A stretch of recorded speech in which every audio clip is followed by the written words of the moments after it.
The juvenile mind swirls around all that's fresh, caught in waves that squeeze the neck in strain, indulging in kinetic fantasy.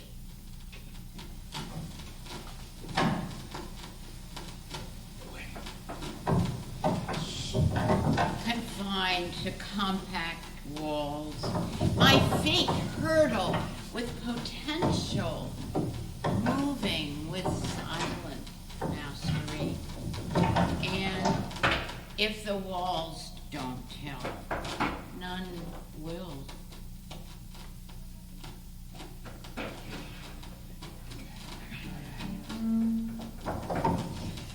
I'm left to dream, wander in my thoughts, to remain an observer at the windowsill, my ambitions trapped in a glass cage of dreadful humidity.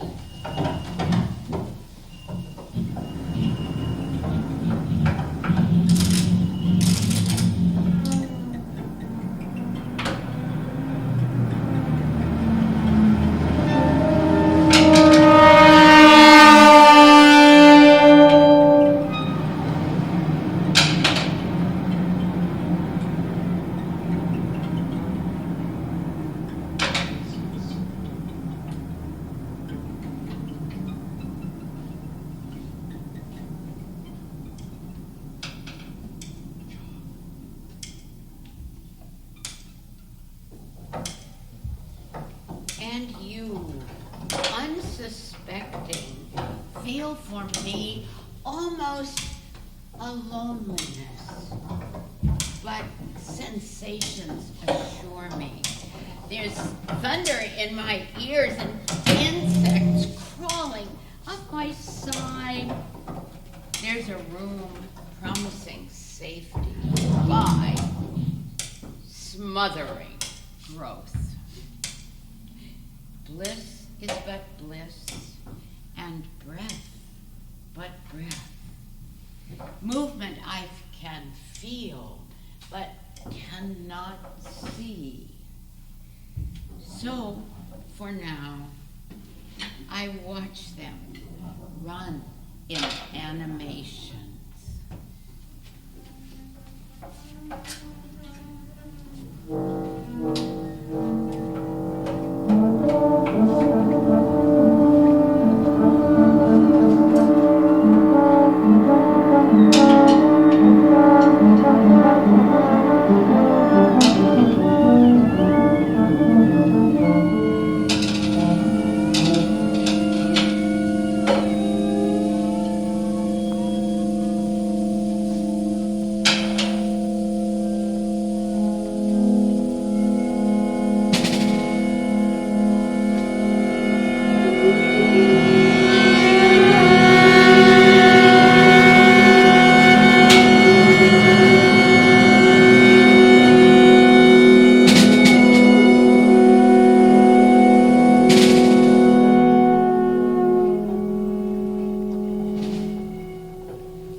A body white stirs. What choices, abundant as waves. What liberty a loosened spirit brings.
whims, waves, and tides.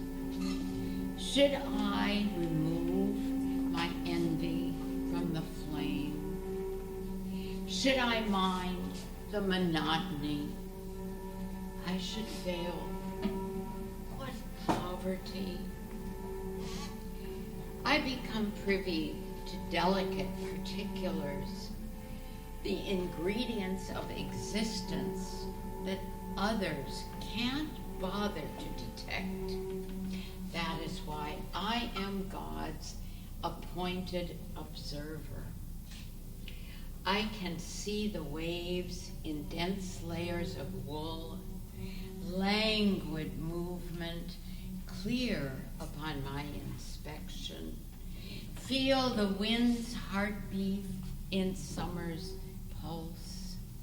Taste the changes in the grass as spring's nectar washes over March.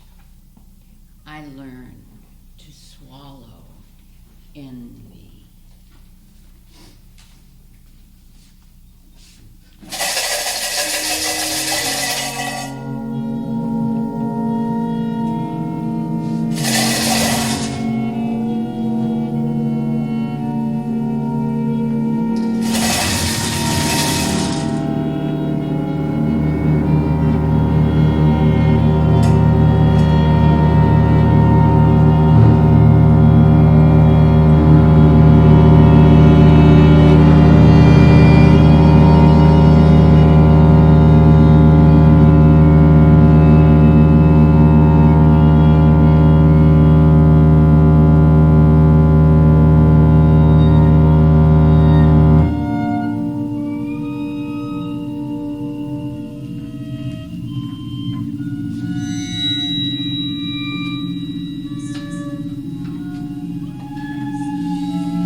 patient transparency.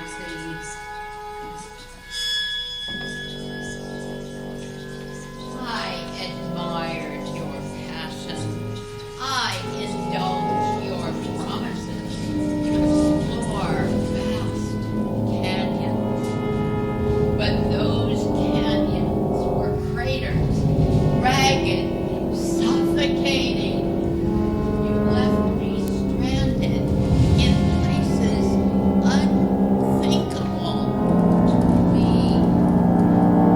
Yet, as I fall, I shall forget the drop of anguish that scalds me now, that scalds me now.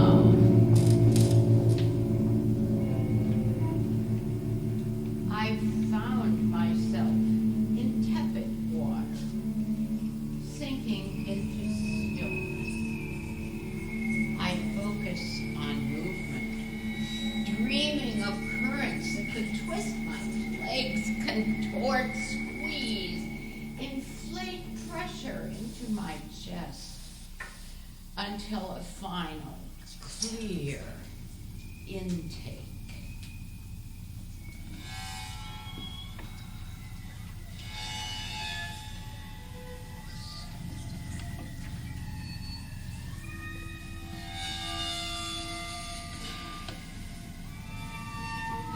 The water is still.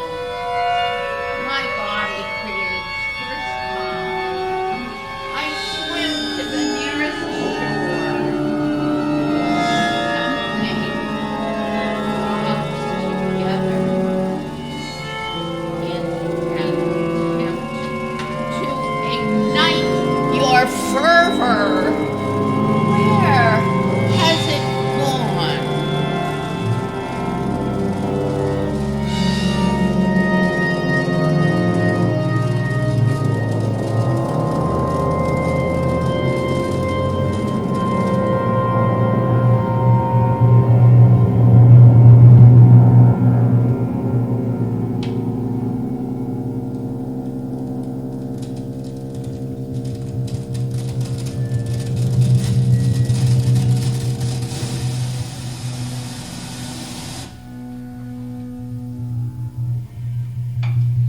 A wounded deer leaps highest.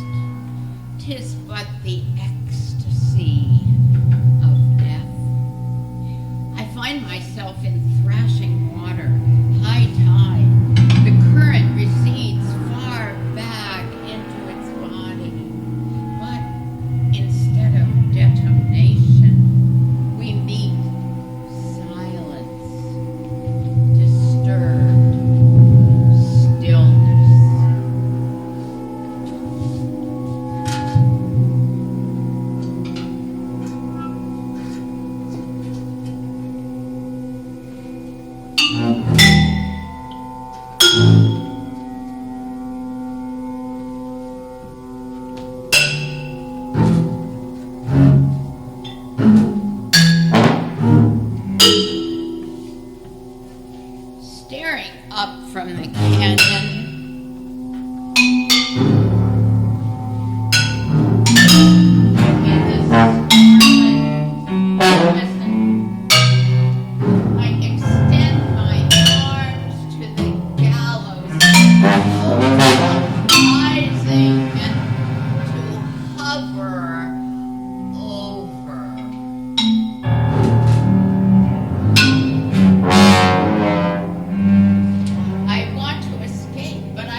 on my chest, face down on the mattress. I can't breathe. I'm sick. But still, if I couldn't thank you for being just asleep, then you will know I'm trying. Reaching up again, the opportunity has escaped me. I've slipped down rocks, tumbled down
to indulge in ancient pastimes, to carry on rituals of sitting and waiting, to succumb to Mother Nature's suspense. These are important to me. The pole, material in my grasp, gives me strength.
Whether for survival, commerce, or in my case, quiet. We all yield to those things out of our control. I seek stillness. I beg for its hush to whisper into my ear, telling me to revel in this serenity, to admire its to absorb its grace.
of Bred. I can't wrap my hands around yet. Perhaps I've done this before and have been doing so. I have around and see myself, and then I said softly, maybe I've never known stillness before. Moments of riptides, dry plummets, and restless witnessing compile into a painting of my existence, but no half-drank glass of wine in still life, a green glove in a worn corner. How well I knew the light before. I could not see it now. At the end, I find myself in still water, but it is nothing to fear or gnash teeth over. It's never once been still. It's an escape, something to confront at a later date. And the children no longer question, and only the waves reply. Once I find it, I am prepared to grasp stillness in my palm, to hold it true for the first time. I focus on movement. We meet silent